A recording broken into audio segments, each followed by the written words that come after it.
Ça y est, aujourd'hui, on va enfin rentrer dans le vif du sujet. En effet, on va aborder les notions de variance et d'écart type. Ces deux concepts sont vraiment centraux étant donné qu'ils vont nous permettre d'aborder des choses qui seront beaucoup plus compliquées. En fait, quasiment tout ce qui viendra par la suite va se baser sur les notions de variance et d'écart type. Par exemple, les tests d'hypothèse, le théorème central limite ou encore la notion de corrélation. Si vous vous souvenez bien, dans la première vidéo de StatMemore, on avait calculé ce qu'on appelle l'écart carré moyen pour estimer la dispersion de nos données autour de notre indicateur de tendance centrale, c'est-à-dire estimer la dispersion de nos données autour de notre mode, de notre moyenne ou de notre médiane. Et si jamais vous ne l'avez pas fait, je vous laisse quelques secondes pour cliquer sur la vidéo ici, pour voir si jamais vous l'avez oublié ou tout simplement si vous ne l'avez pas vu. Et bien aujourd'hui, ce qu'on va voir, c'est les liens qu'il y a entre cet écart carré moyen, la variance et l'écart type. Alors, pour que vous puissiez suivre cette vidéo sans problème, on va reprendre l'exemple qu'on avait donné dans le premier épisode de StatMemore, c'est-à-dire le nombre d'amis que peut avoir un prof. Mais cette fois-ci, pour rendre les choses encore plus simples, on va prendre un échantillon constitué de 5 individus. Qu'il soit constitué de 5 ou de 10, c'est pas important. L'essentiel ici, c'est vraiment que vous compreniez la mécanique qui se trouve derrière tous les calculs qu'il y a. Donc jetons un œil à notre échantillon. Le premier prof ici a 7 amis, le deuxième en a 5, le troisième a aussi 7 amis, le dernier prof n'en a qu'un seul et le dernier en a 10. Donc si vous vous souvenez bien, il y a 3 choses à faire quand on a un jeu de données, peu importe lequel, si on veut aller plus loin. La première chose, c'est de calculer la moyenne de notre échantillon. Donc on fait 7 plus 5 plus 7 plus 1 plus 10, on divise le tout par 5 et on obtient une moyenne de 6. Ensuite, on calcule donc les écarts de chaque score à la moyenne, donc on fait 7 moins 6 qui nous donne 1, 5 moins 6 qui nous donne moins 1, etc. et puis jusqu'à 10 moins 6 qui nous donne 4. Alors, rappelez-vous bien d'une chose, par contre, c'est que les écarts bruts calculés comme ça sont inutiles, étant donné que les écarts qui sont positifs compenseront toujours les écarts qui sont négatifs, et que tant qu'on ne les a pas élevés au carré, le résultat de la somme de tout ça sera toujours 0, peu importe votre jeu de données. Et donc au final, il ne reste plus qu'une chose à faire, c'est calculer chacun de ces écarts au carré, c'est-à-dire on fait 1 au carré, ce qui nous donne 1, moins 1 au carré, ce qui nous donne 1, etc. jusqu'à 4 au carré qui nous donne 16. Bon, une fois que vous avez calculé ça, honnêtement, le plus chiant et le plus fastidieux est fait. Il ne vous reste plus qu'à calculer les indicateurs, et le truc c'est que les indicateurs, leur calcul est quand même très rapide. Par exemple, le premier indicateur que vous pouvez calculer, c'est ce qu'on appelle la somme des carrés des erreurs, ou encore la SCE. La SCE, il n'y a pas plus con, vous prenez chacun de vos écarts élevés au carré, vous faites la somme, donc ici 1 plus 1 plus 1 plus 25 plus 16, et ça vous donne une SCE de 44. La SCE, donc la somme des carrés des erreurs, s'appelle aussi la déviation. Vous pourrez peut-être retrouver ce terme, surtout dans les articles en anglais. Quand vous avez votre SCE, vous pouvez calculer pas mal d'indicateurs. Par exemple, vous pouvez calculer votre écart carré moyen qu'on avait vu dans la première vidéo. L'écart carré moyen, ici, c'est tout simplement votre somme des carrés des erreurs, votre SCE, divisé par votre nombre d'observations, ici c'est 5. Donc vous faites 44 divisé par 5, et vous avez un écart carré moyen de 8,8. Donc on avait déjà vu que l'écart carré moyen, c'était une mesure qui nous permettait d'estimer la dispersion de nos données autour de la moyenne. Mais il a quand même une limite majeure. En effet, de par son calcul, il ne nous permet pas d'estimer la valeur de cette dispersion dans la population générale. Donc là, ce qu'il nous faudrait, ce serait un moyen de transformer le calcul de l'écart carré moyen pour qu'il nous permette d'obtenir la valeur de cet écart dans la population générale. Donc ce qu'on cherche à faire en psycho, c'est d'estimer la valeur de cet écart dans la population. Et pour ce faire, honnêtement, il n'y a rien de plus simple. Vous prenez ici votre SCE de 44. Vous l'avez divisé par n, votre nombre d'observations, donc vous l'avez divisé par 5 pour obtenir votre écart carré moyen. Et bien, pour obtenir cet écart dans la population générale, vous faites somme des carrés des erreurs, donc SCE de 44, divisé cette fois-ci non pas par n, mais par n moins 1, donc 5 moins 1 égale à 4. Et ça vous donnera le résultat de l'écart dans la population générale. Et le résultat de ce calcul, ça vous donnera la variance de votre échantillon. Et oui, c'est aussi simple et con que ça. Pour trouver votre variance, vous faites tout simplement votre somme des carrés des erreurs, votre SCE, divisé par n moins 1. Et donc ici, ça vous fait 44 divisé par 5 moins 1, donc 4. Et ça vous donne une variance de 11. Ouais, mais dans ce cas-là, pourquoi est-ce qu'on divise par n moins 1 et pas par n? Eh ben, ça, c'est tout simplement en raison de ce qu'on appelle les degrés de liberté. Et honnêtement, pour saisir le concept de degré de liberté, je ferai un épisode, un petit peu comme celui sur les échantillons et les populations, je ferai un épisode qui y sera entièrement dédié, parce que pour vraiment bien le saisir, faut quand même avoir le cerveau bien accroché, bien détendu.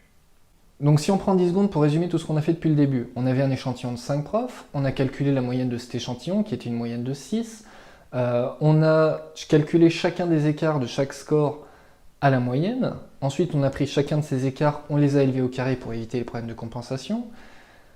Ensuite, chacun de ces écarts au carré, on a fait la somme, donc la SCE, ce qui nous donne une SCE de 44, et on a divisé tout ça par n-1, ce qui nous donne une variance de 11. 44 divisé par 5-1, ce qui nous donnait 11. Donc tout ça c'est bien beau, on a réussi à répondre à la question de l'examen, on a bien calculé notre variance, on est content. Et donc on peut dire qu'on a une estimation de la dispersion de nos données autour de notre moyenne. Mais il reste un problème majeur avec la variance, c'est que le résultat de cette dispersion est élevé au carré. C'est-à-dire que si on devait interpréter nos résultats, on aurait une erreur moyenne, une variance qui est de 11 amis carrés. Bon, déjà qu'avec les stats, on a des résultats du style 1,9 enfants par couple ou 4,5 amis. Si en plus de ça, on commence à dire que nos données sont dispersées de 11 amis carrés autour de notre moyenne, là, on va commencer à plus rien comprendre. C'est pour ça qu'il est beaucoup plus utile d'interpréter la racine carrée de la variance, et il se trouve que la racine carrée de la variance, c'est ce qu'on appelle l'écart type. Dans notre exemple, on trouvait que la variance était de 11. Et si on fait la racine carrée de 11, on trouve environ 3,3. Donc on peut dire que notre échantillon a une variance de 11 et un écart type de 3,3. Et donc si on devait reprendre le cheminement de ce qu'on a fait, on avait la somme des carrés des erreurs qu'on a divisé par n pour obtenir notre écart carré moyen. Ensuite, on a vu que si on divisait par n-1 au lieu de n, on obtenait cette fois-ci la variance.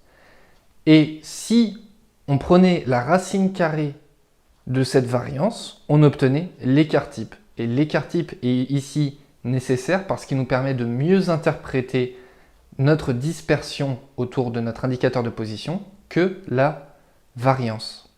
De cette manière, la somme des carrés des erreurs, la variance et l'écart type sont trois mesures différentes qui nous permettent de dire si notre moyenne représente plus ou moins bien nos données.